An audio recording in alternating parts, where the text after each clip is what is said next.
इल्लल्लाह मुहम्मदुर रसूलुल्लाह, ला इलाहा इल्लल्लाह मुहम्मदुर रसूलुल्लाह। आयोजक गण, आगंतुक अतिथिगण एवं धर्म प्रेमी सज्जनों,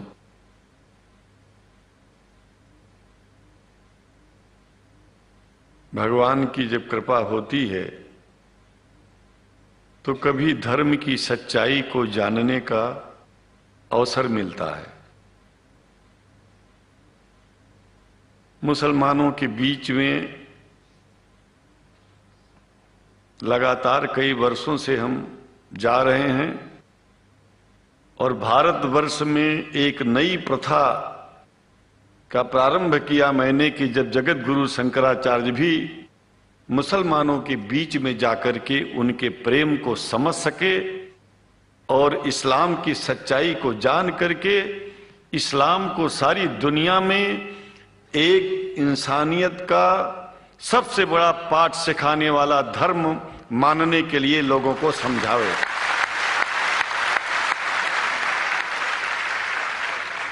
जब लोग इस्लाम को बेदर्द, मुसलमान को बेदर्द, तलवार के जोर पर चलने वाला धर्म बताते हैं तो अगर शायद धरती में कोई दुखी होता होगा तो सबसे ज्यादा दुख मुझको होता है। ये न सच्चाई है और न कभी ये सच्चाई हो सकती है। जिस इस्लाम ने पहला कलमा ही कुरान शरीफ का ये बताता है कि नहीं है इबादत के काबिल सिवाय परमात्मा के और कोई, ला इलाहा इल्लल्लाह मोहम्मद रसूल अल्लाह। भला आप बताइए, वेदों का रस निचोड़ करके मोहम्मद साहब ने परमात्मा की इबादत करके परमात्मा के पैगाम को एक ही कलमे में दे दिया। इससे बड़ा ग्रंथ दुनिया में और क्या हो सकता है। अगर कुरान के पहले कलमे को ही पढ़ करके हिंदू अपने धर्म का पालन करना चाहे तो उससे बड़ा धर्मात्मा शायद कोई नहीं होगा। कुरान को हमने गहराइयों में जा करके तो नहीं अनुभव किया, लेकिन कुरान के मानने वालों के हृदय की गहराइयों में जाके देखा कि अगर इस्लाम को पूरी दुनिया अगर स्वीकार कर ले तो इसमें कोई बुराई नहीं है। इस्लाम परमात्मा के द्वारा बताया गया सिद्धांत है। इस्लाम किसी व्यक्ति का अपना नियम नहीं है, अपना सिद्धांत नहीं है। कुछ लोग भेदभाव पैदा करने के लिए इस धरती पर मुसलमानों को बेदर्द कह देते हैं, इस्लाम को बुरा कह देते हैं। मैं कहता हूं उनसे बुरा इस दुनिया में कोई नहीं है। वो शैतान के बच्चे हैं, खुदा के बच्चे नहीं हैं। क्योंकि जहां तक मेरी अपनी पहुंच है, हमने वेदों को पढ़ा, पुराण को पढ़ा, शास्त्रों को, हिंदू धर्म ग्रंथों को पढ़ा। उसके बाद में मुसलमानों के बीच में जाना शुरू किया। हमने मुसलमानों से हाथ मिलाया तो हमारा विरोध किया गया। ये अंडा खाने वालों से हाथ मिलाते हैं, शंकराचार्य कैसे हैं? अरे हमने कहा कि तुम्हारी समझ में नहीं आ रहा है। वो 5 बार इबादत कर लेते हैं खुदा की, तुम घास खाते हो और एक बार भी इबादत नहीं करते हो, तो तुमसे बड़ा अधर्मी दुनिया में कौन है? तुम अपने अधर्म को देखो। किसी के पवित्रता के सिद्धांतों का विरोध करना पहला अधर्म है। आप क्या खाते हैं, कैसे रहते हैं, अगर हमें आप दुखी नहीं करते हैं तो आपसे बड़ा इंसान दुनिया में कोई नहीं है। हम घास खाएं और आपके दिल को चोट पहुंचाएं तो हमसे बड़ा अधर्मी कोई नहीं है दुनिया में।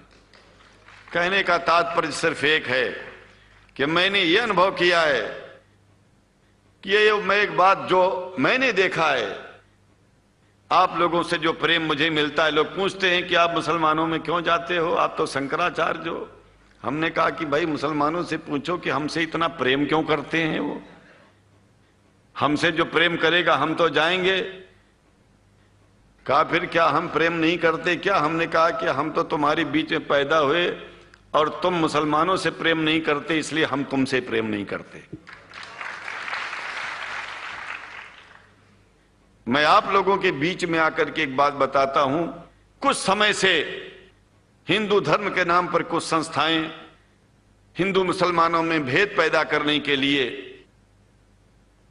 कुछ ऐसा कार्य किया जिसकी वजह से आम हिंदू, सीधा साधा हिंदू बेचारा जान ही नहीं पाता है इस्लाम क्या है और सनातन धर्म क्या है। सनातन धर्म और इस्लाम में कोई भेद नहीं है और हिंदू धर्म तो कोई धर्म ही नहीं है। सनातन धर्म धर्म है और शायद जो संस्कृत का सनातन शब्द है, अगर किसी भाषा में उसको इस्लाम कहा जाए तो कोई बुरी बात नहीं है। इस्लाम और सनातन में कोई भेद नहीं है, क्योंकि परमात्मा एक है, परमात्मा सबका है। ये संदेश ऋषियों मुनियों ने दिया और यही संदेश परमात्मा का भेजा हुआ संदेश स्वयं हमारे मोहम्मद साहब ने इस पैगाम को हमको दिया। तो हम भेदभाव क्यों करें? यहां पर भारत का मुसलमान, एक बात बिल्कुल मैं स्पष्ट बता रहा हूं आपसे, अगर भारत का मुसलमान सो गया तो भारत सो जाएगा। इसलिए भारत को जगाना है तो मुसलमानों को जागते रहना पड़ेगा। भारत जाग जाएगा, पूरी दुनिया जाग जाएगी।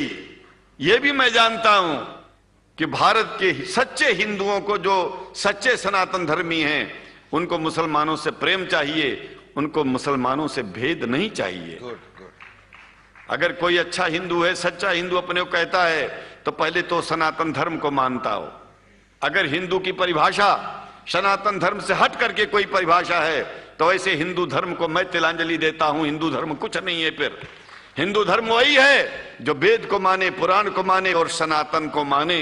सनातन धर्म धर्म है और उस धर्म को न मान के अपनी एक नई व्यवस्था चलाना शुरू कर दे, इसका मतलब यह है, और नाम भगवान का ले। एक बात और बता देता हूं, भगवान कोई आदमी की तरह नहीं है कि रोज रोज नियम बदलेगा। रोज रोज नियम बदलना आदमियों का काम है। हमारे पूर्व प्रधानमंत्री साहब, मुझे दुख होता है कभी कभी, यद्यपि लोग ये न समझ बैठे कि मैं उनका विरोधी हूं। विरोधी नहीं हूं, लेकिन उनको खुद सनातन धर्म की परिभाषा नहीं आती है। विदेश में जाकर के हिंदू धर्म की गलत परिभाषा कर दी है। और हमको सबको ये दुख हुआ कि किस स्कूल में जाके पढ़े हैं। ये धर्म के बारे में बिना पढ़े हुए धर्म के बारे में बोलना गलत है। पहले धर्म को जान लेना चाहिए, फिर धर्म के बारे में बोलोगे तो प्रेम फैलेगा, शांति फैलेगी, इंसानियत सारे चारों तरफ, चारों दिशाओं में इंसानियत का प्रकाश होगा। और मैं तो कहता हूं कि अगर शंकराचार्य लोग सब मिलकर के इस विचार में स्थित हो जाएं कि सनातन धर्म वो धर्म है जो इस्लाम से अलग नहीं, इस्लाम वो धर्म है जो सनातन से अलग नहीं, और जो भेद पैदा होता है या राजनीति में होता है, साम दाम दंड भेद, ये राजनीति में है, धर्म में नहीं है। धर्म में है एको ब्रह्म द्वितीयो नास्ति, एकमेव द्वितीयम ब्रह्म ला इलाहा इल्लल्लाह। ये धर्म कहता है, ये धर्म की बात है।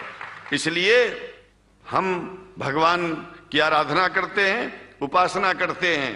परमात्मा एक है और परमात्मा बार बार नियम नहीं बदलता कि धरती पर इंसान बदलते जा रहे हैं तो परमात्मा अपना नियम बदलता चला जा रहा है।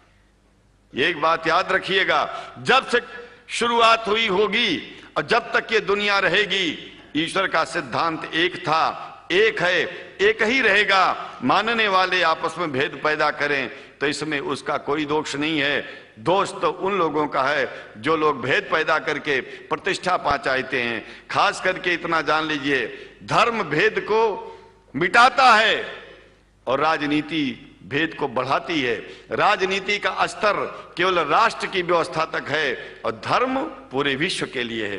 राजनीति से केवल आप देश का हित कर सकते हैं, लेकिन अगर विश्व का हित करना चाहते हैं तो धर्म की आवश्यकता है। और वो धर्म कुरान में स्पष्ट रूप से अच्छी तरह से समझाया गया है, बताया गया है। हमें हिंदी की कुरान भी प्राप्त है, उपलब्ध है, आज अंग्रेजी की भी मिल गई है। और हम तो चाहते हैं, हाँ, कुरान शरीफ सारी दुनिया में अगर इस ग्रंथ को पहुंचाया जाए, और पहुंचाना चाहिए, मैं तो मुसलमानों से एक जरूर बात कहूंगा कि आप लोग एक चीज का ध्यान दें। आपके पड़ोस में जिस भी भाषा को जानने वाला व्यक्ति रहता हो, जिस भी भाषा को, कोशिश कीजिए कि आप इस कुरान जैसे पवित्र ग्रंथ को उसको उसकी भाषा में पहुंचाइए। और मेरी समझ में सारी दुनिया में एक कुरान पहुंचेगा तो सारी दुनिया में शांति होगी, सारी दुनिया में अमन होगा, और सारी दुनिया में ऐसे ही इतने प्रेमियों के बीच में शंकराचार्य को पहुंचने में और बोलने में कोई दिक्कत नहीं होगी, संकोच नहीं होगा। आप लोग भी निडर हो जाइए, आप लोग भी संकोच छोड़िए। हम जानते हैं कभी कभी संकोच में, कभी कभी इस देश के कुछ जो फिरका परस्त लोग हैं उनकी उल्टी सीधी योजनाओं में हम लोग एक दूसरे से मिल नहीं पाते। हम हाथ पसारे हुए आपके सामने खड़े हैं, आए हैं, हम आपको गले से लगा रहे हैं, लगाते हैं, दिल भी मिलाएंगे, गला भी मिलाएंगे, और जरूरत पड़ गई तो आप लोगों के लिए दिल कटाने की और सिर कटाने की जरूरत पड़ जाए तो इस्लाम के लिए शंकराचार्य आपका साथ देगा।